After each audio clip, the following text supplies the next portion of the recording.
Hello, everybody, and welcome to SQL Database in Fabric and Reactor Learn Together. My name is Rob, and my name is Melody Zacharias. Welcome. So today we're going to be talking about application lifecycle management with SQL Database in Fabric, PST, because we're in the Pacific Standard Time Zone for this one. Of course, we are live, interactive. Feel free to ask any questions that you like. We have some brilliant moderators, Tamarick and Drew. And if they have questions they think they would like to pass to us, they will put them through for us to answer at the end. This one is December the 11th of the show. So there are all of the others you can go and catch up on that have already been done. And then tomorrow you have Ginger and Monica will be doing the last part of this. Also, if you want to see people live and actually in person, feel free to use the MSCUST code to save $150 for registering to FabCon 25 in Las Vegas, March the 31st, April the 2nd. Okay, over to you, Melody. Excellent. So we're super excited about Fabric SQL Database. Super big goals were required for Fabric SQL Database. And of course, something close to my heart, getting all databases into source control. Fabric SQL Database is designed to enable so many features as a service. Some of it is designed to improve and simplify application lifecycle management for Fabric SQL Database. There's a lot of discussion about if development databases are actually production databases for the developers, but let's sit outside of that discussion and think about improving the speed and the cadence of being able to spin up a database that looks like production. Now, point 3 is ensuring that the overarching goal of using Fabric is met. Remember that it's a frictionless service in its entirety, reducing the complexities and the challenges of setting up deployments for small businesses, for prototypes, for new to database users, for the IT person who looks after all the things. But of all of those, should still enable existing and mature DevOps practitioners to be able to integrate their workflows as well. Everyone should be able to get up and running quickly and easily.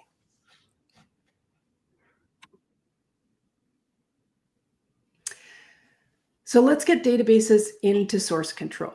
Really, that's the key. That one little button will do that for you, and it enables you to quickly and simply iterate through your development lifecycle. And if you take just a moment to think about your commit messages, now Rob can attest, he can talk about commit messages for an entire hour. Then you can ensure that you keep track of all your changes to your databases with that button that sits on the taskbar all of the time. Then you can collaborate and you can understand how you end up with nested views or poor performing cursors. It sounds a bit funny, but also knowing how and why you get there enables you to ensure that you can resolve those things without breaking existing functionality. It also enables you to do code reviews or pull requests. So a workspace is associated with a branch and a repository. And for those of you that don't like to hit buttons all the time, we've got you covered. The Fabric REST API surface area covers commit to source control for automation as well, for your convenience and customization, because we know that's important to you.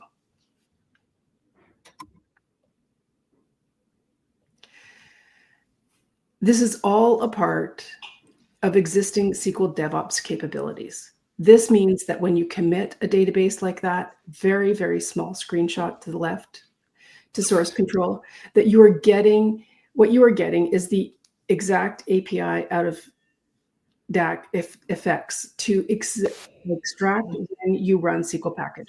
The usual experience there is you get a DAC pack out. You can actually write it out to a bunch of SQL files, and that's what this is doing into source control. When you hit commit, my database to source control, it is actually writing SQL project to source control. You can literally just read directly this T-SQL and source control. So this is a glimpse of SQL projects, and we'll dive deeper into this later on. But just I want you to preview this a bit for you, so that you can take a look at the database objects that are being broken down into one file for each object. Once something is created, there's an alter statement checked in so that when the deployment is done, everything is run in the correct order. Everything in the entire collection of files is portable and reusable. Now over to Rob for the next section on SQL projects in Visual Studio Code, Visual Studio Code and Visual Studio. Thank you. So, as Melody said, we're going to talk about SQL projects in Visual Studio Code and in Visual Studio, because being able to develop in the tools that you're used to using as a database developer is something that's being brought into Fabric as well. So when we say that things are portable and reusable, it means that what we're creating is a package that we're from the code that we have developed, no matter what the tooling. And this package, or DAC pack as it's known, can be deployed to any type of SQL, from containers to your local instance, all the way to Fabric in SQL database and all things in between. So it means that if you have your database already in Azure SQL database, or it's in an on-prem instance, and you have extracted the code into the repository, you can build the SQL package, easy for me to say, and deploy it straight into Fabric SQL database. And what we will do is we're going to have a look at checking in our workspace and updating it from source control. So there's going to be a few demos here which we show how this process works. But first of all, let's have a look at what we're going to do. It's important, as we said, to understand that our relationship between our repository and our code, or the resources that are being created in the workspace, is to a branch level. So within our repository, we're going to be associating that workspace with a branch. Now, I'm not going to go into branching strategy or deep into other DevOps practices, because we're talking about ALM for Fabric, which we like to be as frictionless as possible. But if you understand that a repository can represent the entire system that your team is working on, a branch of your repository, that independent copy of the entire code, then represents one entire workspace.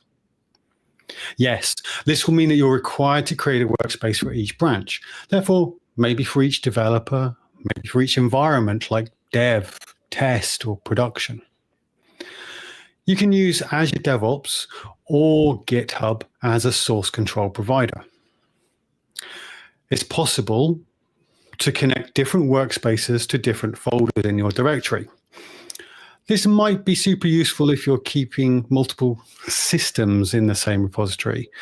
But in my opinion, this should not be something that you should use to hold different environments, dev, test, production, of a workspace.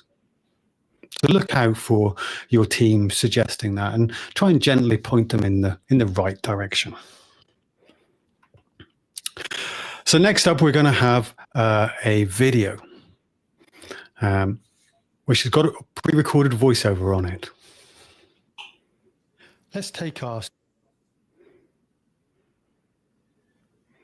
sessions database and store it into source control.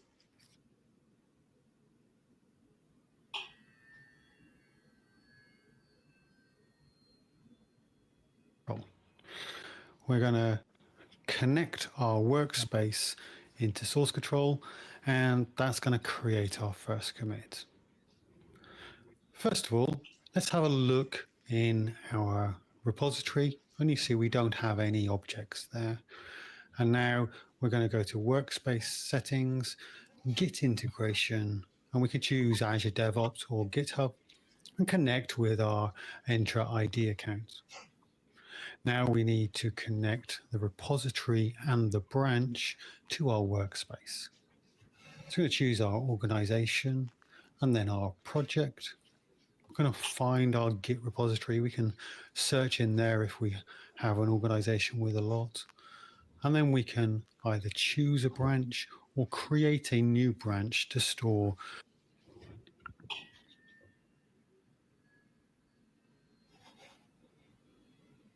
the configuration of this workspace. And lastly, we have a Git folder, either one that already exists in our repository or maybe a new one.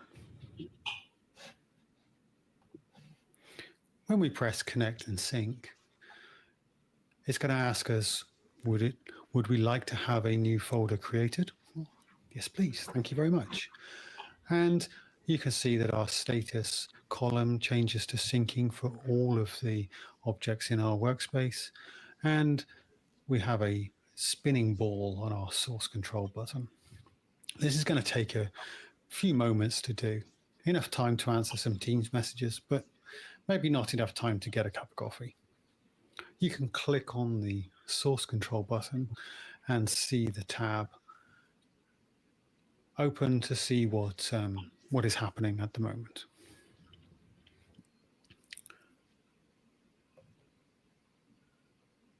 This also includes a link to click to view the repository in Azure DevOps. So you always have a link from your workspace to the repository. And now we have our Fabric workspace folder with all of our workspace items in there, including our database. We have our objects from our database stored as SQL files, and they all say create. Don't worry about that. That's part of SQL package to take control of. And then they will all be linked to a commit message so we can see the history of what has changed.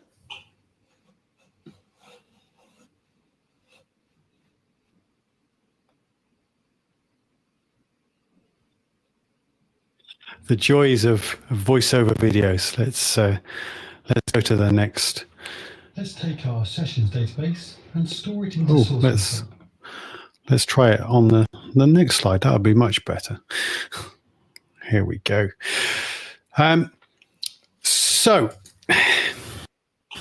we've got that database that we've taken from Fabric, and we stored the source control into stored the code into our source control. So we've committed from Fabric on the left into our source control repository in the middle.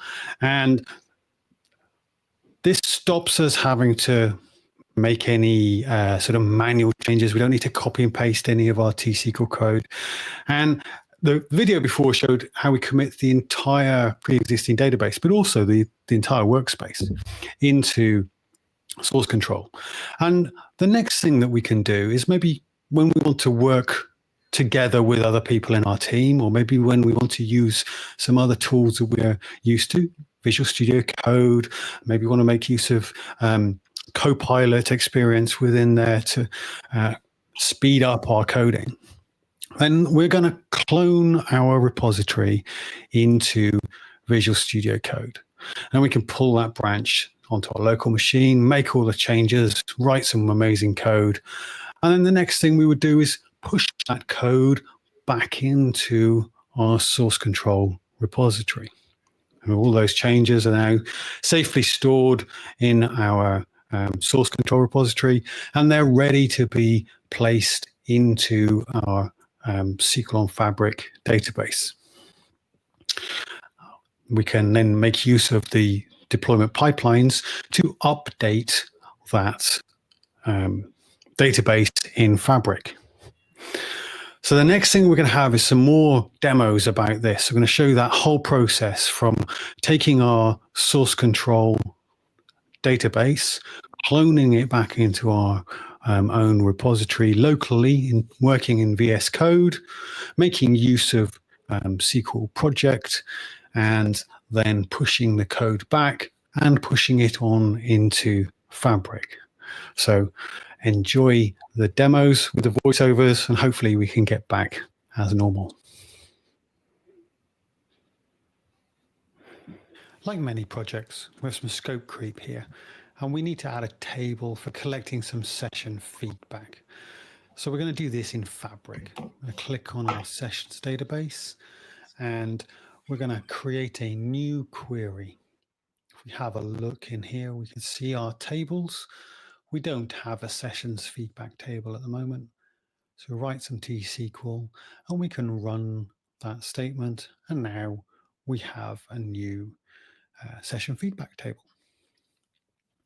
Schema in our database has been updated, and we can see that there. Now, if we look in our repository, we don't have any code representing our sessions feedback table. So if we refresh our sync with Git and look in the source control tab, we can see that we're going to have some update. This is going to be doing a compare between our database and our source control, and it'll take a moment or two to run whilst it extracts the schema and does a comparison. And you can see we have the changes in the database, and we can add a commit message and press the commit button. This will take our database changes and store them into our repository. Again, takes just a moment to run, and then once it's committed, we will be able to take a look in the repository and have our code stored there. Got a nice link at the top to the current branch that we're in, and that will take us to this page, and there is our session feedback with commit message and our T-SQL for our create statement.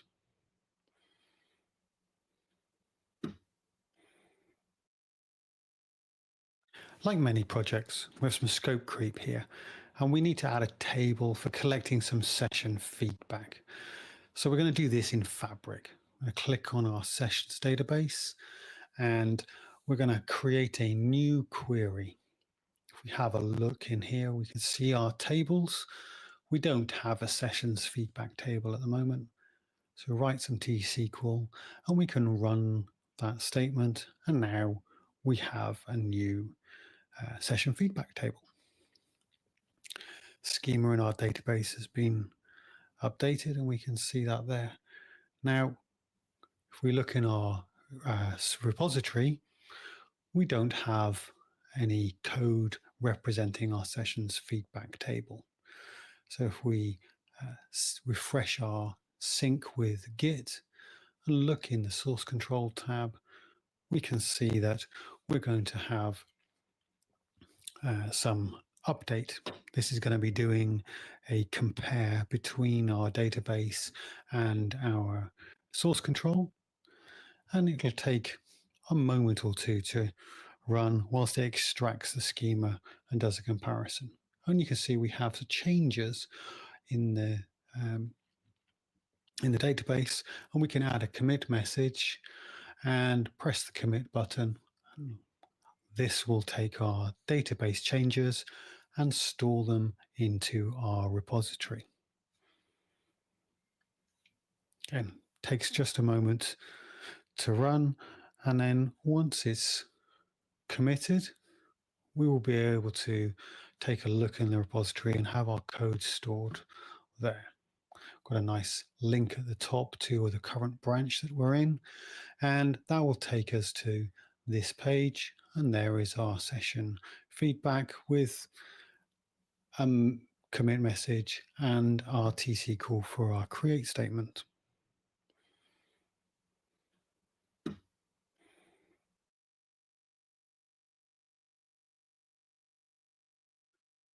our database in source control and created it in Fabric.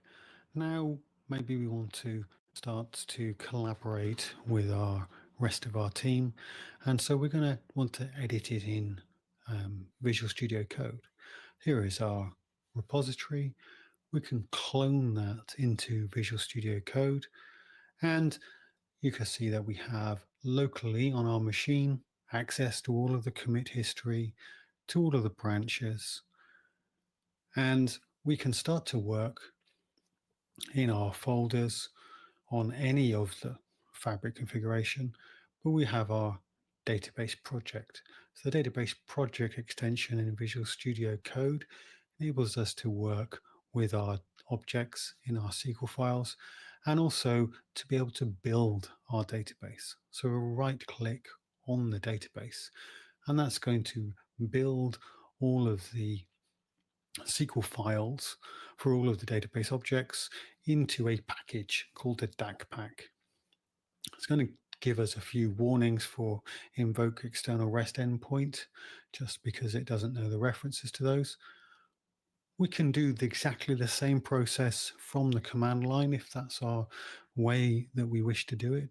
We can just cd change directory to the database folder and run a .NET build. The outcome is the same. We're still going to create a model. We're still going to create a DAG pack. We're still going to get the same warnings. Either of those ways are the same. Now we can look at our bin folder, and that is where our DAG pack will be created. This is the process that any deployment pipeline or any way of deploying a database project is currently done, is to use this DAG pack. So let's make a change to our database schema. We're going to go find our table. We're going to have a look at some stored procedures, but then we will find our table and we will see we've got our sessions feedback table. And actually, turns out people like to leave lots of comments. So perhaps we should make this comment column a bit larger. So we'll make it as big as it possibly can be. And we'd like to know when the comment was left. So we're going to add an extra column to this table. And we also need to ensure that we have correct reference back to our sessions table. So we're going to add a foreign key so that we know what that is. Oh, thank you, Copilot, for giving us that suggestion. Now, if we look to the left, once the file is saved, you'll see that we have an additional change that has been recorded. Before we do anything, we should always build our database. I mean, our deployment will do it anyway, but it literally took 2 seconds to do, and we know that we haven't made any syntactic mistakes. Here is our change. We can stage that with a plus button, set it ready. And then Drew hasn't watched my commit message session, and he leaves this commit message. I always think you should give the reason why you're making the change. And then you can push your change from source control locally into your remote repository. Once that's done, we'll go back into Azure DevOps repository and we'll be able to see when we refresh that we have got our review time and our comment, and we have our commit message stored in Azure repository.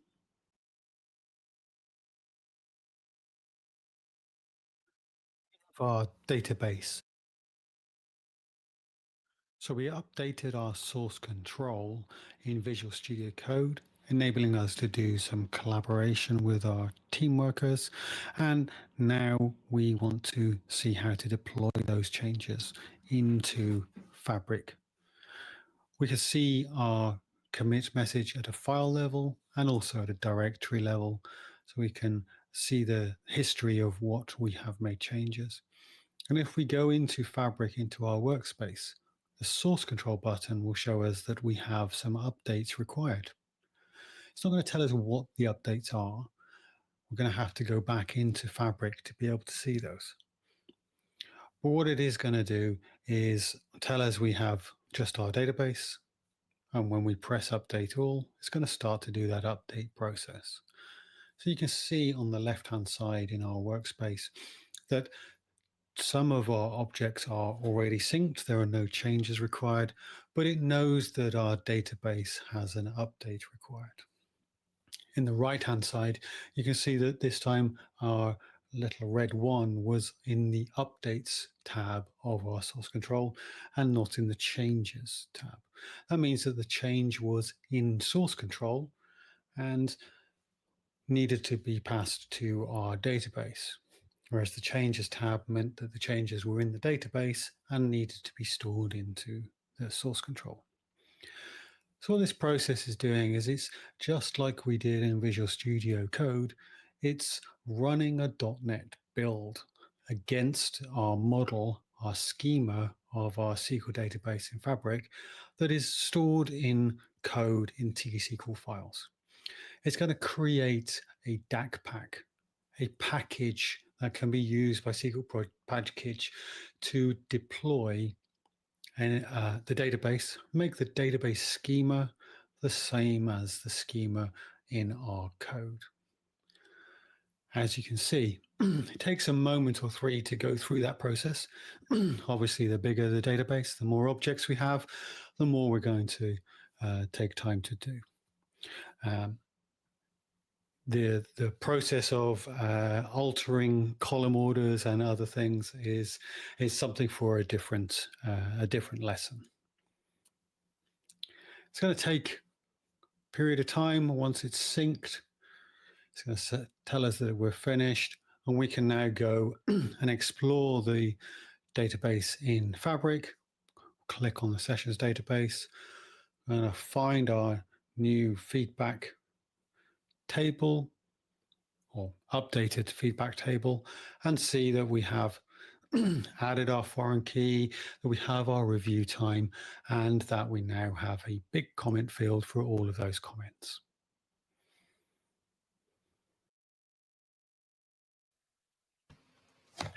There we go. Some demos of what happened. Some of them so good we showed them to you twice. Apologies for that, but PowerPoint makes life interesting for us. So you remember this slide that we looked at before those demos?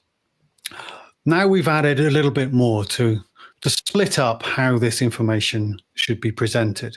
So if you think about the left-hand side of this this slide, then you've got Fabric and you've got your source control. And that enables you to keep the history of all of your changes by object and enables you to just make a change and do a deployment. You can do it all from within your Fabric workspace, low friction, no trouble there. On the right-hand side is more like your existing workflow if you're used to doing database DevOps with your team. So this is a place where you're going to be pulling it into your Visual Studio Code, Azure Data Studio, Visual Studio, and you're going to be collaborating with your team, maybe doing some pull requests, things like this. And as well as doing part of that, the work for coding new features or updating things. It's also the place where you can do code analysis. You can automate some T-SQL testing and have your pull requests, maybe approval gates for allowing changes to move through environments. There we go. So having performed all of our coding, we're going to talk a little bit about workspace deployment pipelines. So the thing with the word pipelines is there are many pipelines already. So you might be used to talking about pipelines for Azure DevOps, Azure pipelines. If you're in Fabric, you're already used to using pipelines, but these are sort of data manipulation pipelines. So make sure when you're talking about deploying your database changes into Fabric that you use deployment before the word pipelines, just to ensure there's no confusion amongst your team when you're talking about this. Deployment pipelines, whilst we said you could, a branch could configure a workspace, it doesn't have to be like that. A deployment pipeline can also enable you to move changes outside of being associated with a branch. And they could be different branches, or they could not be. Reduce the friction. You as a team can decide what is going to be best for yourself. But Fabric makes it easy for you. It gives you a one-click button to create this pipeline. It'll give you 3 pre-configured environments, so development, test, and production. Of course, you can update those. And this just repeats the process, enabling you to take that change that you've made in your code, package it up, and place it into your database reliably and repeatedly throughout your environments. So let's talk about SQL package and how that process will work. So this one's over to you, Melody.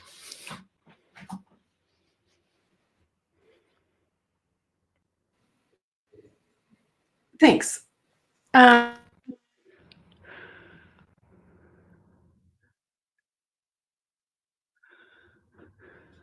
SQL package is a great way to bring your deployment pipelines to Fabric.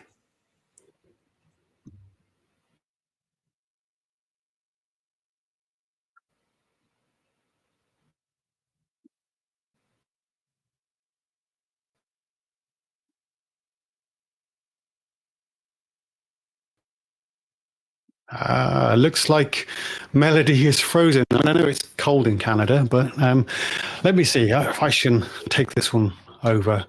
So SQL package managed identity uses the pipelines identity and enables you to connect, to make that connection between your pipeline and your SQL database, so that you can ensure the proper authentication and control of security to be able to deploy your changes through this. So this is how it would be set up.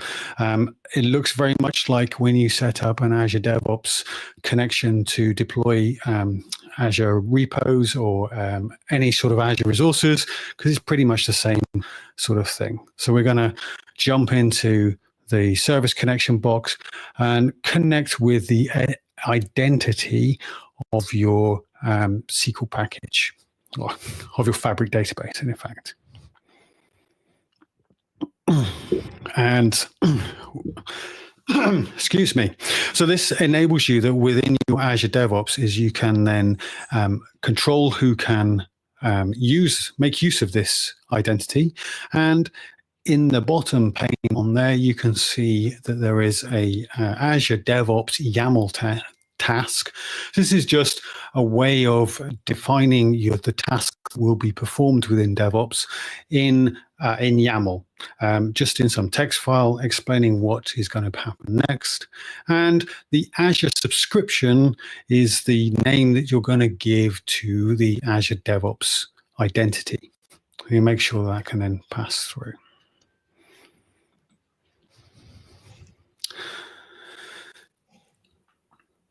So when we look at the ecosystem that you have here, then you're going to be able to use multiple different tooling options. So depending on the team that you would like to, your team's capabilities that they're working with, they can choose which way one of these they would like to be able to do. So you could use a single workspace. You could use multiple workspaces. You can use just Fabric to iterate your way through your changes and update them from source control into Fabric. Or you could outside of Fabric, use SQL projects and Visual Studio Code, and then you can make use of Azure DevOps pipelines to validate and to do your deployment. One of the things you don't have access to is the published properties, and you don't get that step-by-step readout of what the deployment plan was. You just trust the SQL package is going to make sure that the database is going to be the same as the code. And that's one of the things SQL package will ensure happens, is that any changes in that production database, that live database, will be reflected from the code into there. Melody, are you back? I am, just in time to take us forward into how this works for our production environment. How convenient. There we go. So this takes us into how are we going to move this forward into a production environment. And so what is, so to that end, we're going to do two things. We're going to use a pipeline to roll forward into a test workspace. And we're going to continue to make our changes and commit them to source control. We're going to show you two demos, a demo of creation of a new environment and a demo of an addition to a column to a table and then adding it to source control.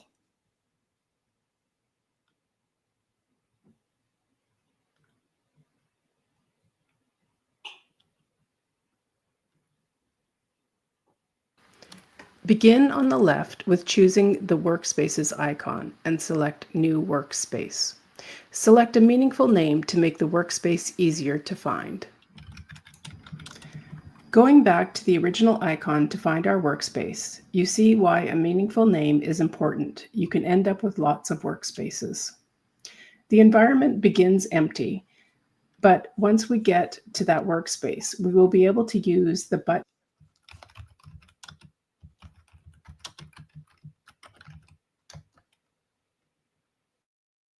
at the top for Create Deployment Pipeline.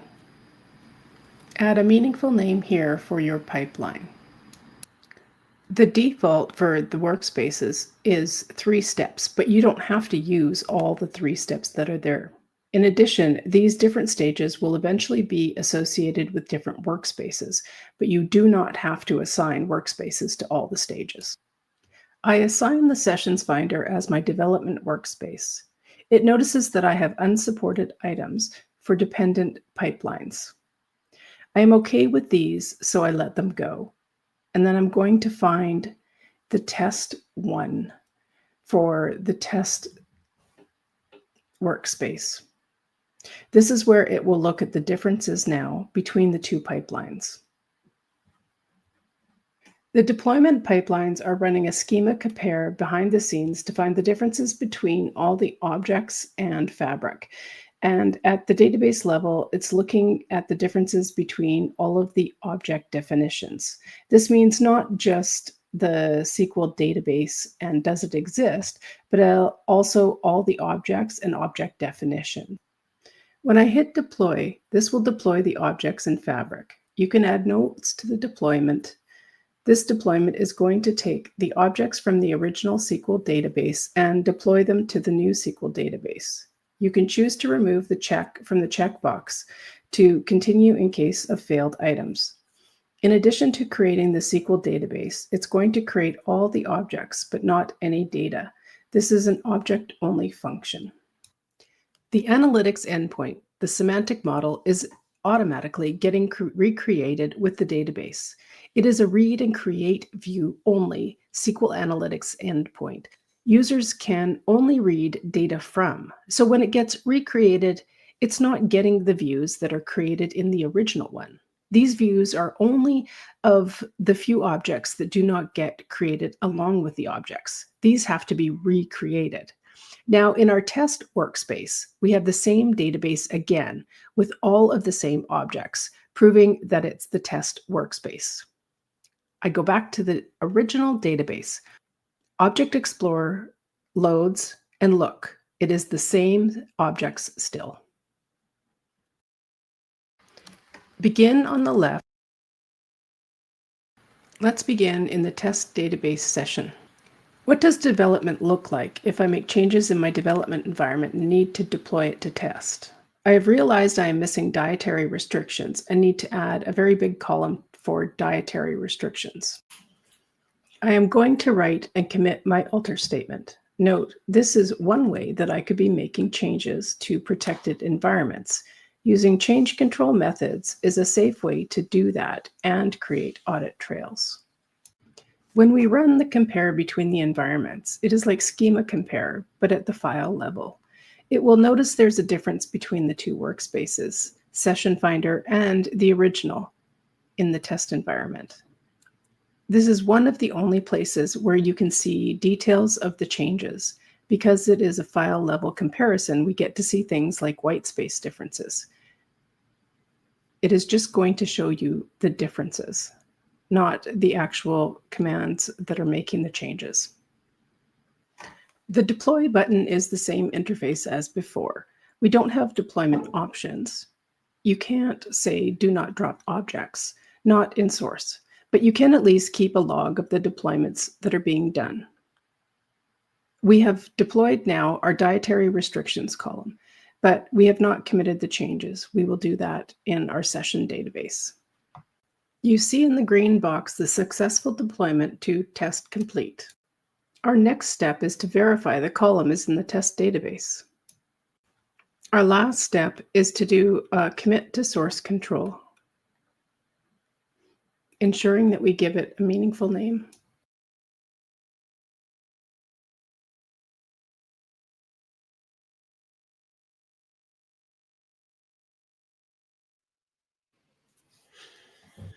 Awesome. And if I unmute my mic, then you can hear me. See, all this just proves that we really are actually live. So we have gone through that whole process of ALM for Fabric SQL database. And now we have the opportunity for answering some questions. So if anybody has any questions, please, they will be passed through to us, I hope. And otherwise, there is a link to the forum, aka.ms/SQL on Fabric/community. And if you're looking for more resources about this, then aka.ms/SQL on Fabric/more. That'll take you to even more about Fabric. And the Microsoft Learn channel is always a great place to get information as well. So we have a question, Melody. The question is, Azure AI/ML and Fabric and automated Power BI will make things a lot less stressful going forward, right? Question mark. Absolutely. I think this is a great point here, is that with the addition of all the LLM AI processes that we have available to us, with the frictionless capabilities that you have within Fabric, then being able to automate all of these processes should make a lot of things a lot less stressful. Not going to fix your data. You're still going to have those sort of problems, undoubtedly. Absolutely. But the idea and the whole concept behind Fabric is it's an interwoven fabric, and that everything works together, right?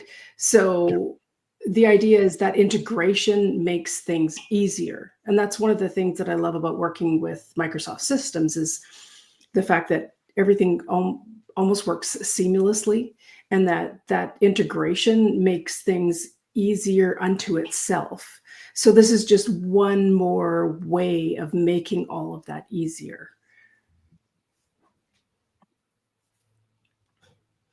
So how about this one, Rob? We've got another one here. Can Fabric now cope with altered table statements, or does it still drop and recreate? Oh, so we're not talking about Fabric doing this. We're talking about SQL package. So one of the things with an alter table statement is SQL package is going to make the code the same as the database. It's going to look at the model to see what it needs to do. So you are still going to have to ensure that you think about these sort of processes. This comes from somebody who obviously knows and has experience of doing database DevOps and knows some of the difficulties that you have with that. Good point. This is kind of related. What would happen if we delete a foreign key in the foreign table? What will be the experience when saving the change? Will it fail nicely? So it doesn't matter where you do this. If you did this in the Fabric workspace, or if you did it in your Visual Studio Code or Azure Data Studio using the SQL project extension, you're just working with a flat file. So if you delete the foreign key, the statement describing the foreign key, then that file is going to save because it's just a file. But if you remember during the demos, one of the things I said was that when you do a deployment, it will automatically do a build. And actually, if I'm working with a team, I always say to them that the developer should do the .NET build or right-click on the database in the extension and do a build from there. And what that will do is make sure that your database is syntactically valid, able to be built as a package. So in that case, the build would then fail. And it would fail and it would say, hey, this foreign key has been deleted. You've deleted the primary key for this. Whatever that reference error is, it's going to fail at the build process. And that means that it won't deploy as well. Good answer. Sorry to keep asking you questions, but these are good questions.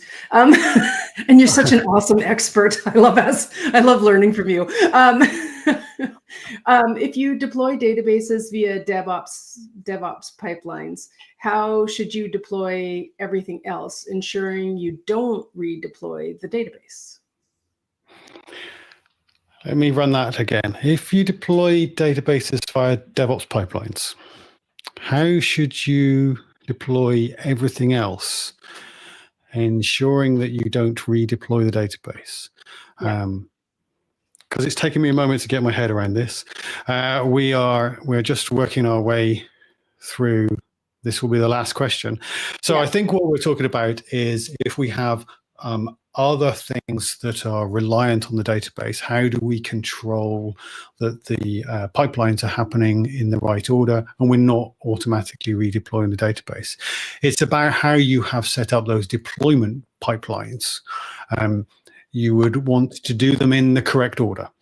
I'm not going to say what the correct order is because it's going to depend on whichever application system that you're making use of. But probably you would write your database changes so that they would carry on working with the application code as it was, and then you would update the application code to make use of the new changes. Or maybe you're going to write your application code to ignore whatever is coming new for the database until it sees that those objects are available in the database. And by application code, I of course mean whatever it is that you're building in Fabric to connect to your SQL database. I just use the word application as a big overarching thing. Yeah. That makes sense. Now, if you have more questions, feel free to go into the community and you will certainly be able to connect with people. But what we would like to show even, is the schedule, which shows you that Monica Rathbun and Ginger Grant will be available tomorrow.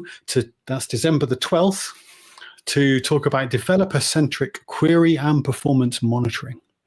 So please make sure that you connect with them at the same time to be able to see that, and also catch up on any of the other sessions should you wish to. And also, we'd like to remind you again there's a nice discount code for you, MSCUST, and that's going to save you $150 on a registration for FabCon 25. It's going to be March 31st to April the 2nd next year in Vegas. You can meet up with many great presenters who can show you more about Fabric. I will be there because I'm going to go cycling in Mallorca instead. Are you going to be there, Melody? I certainly hope so. I was there last year, and I have to say it is the best data conference I've ever been to. Awesome. Yeah. Right, so that was us. And thank you very much indeed, Melody, for doing this. And goodbye. Thanks.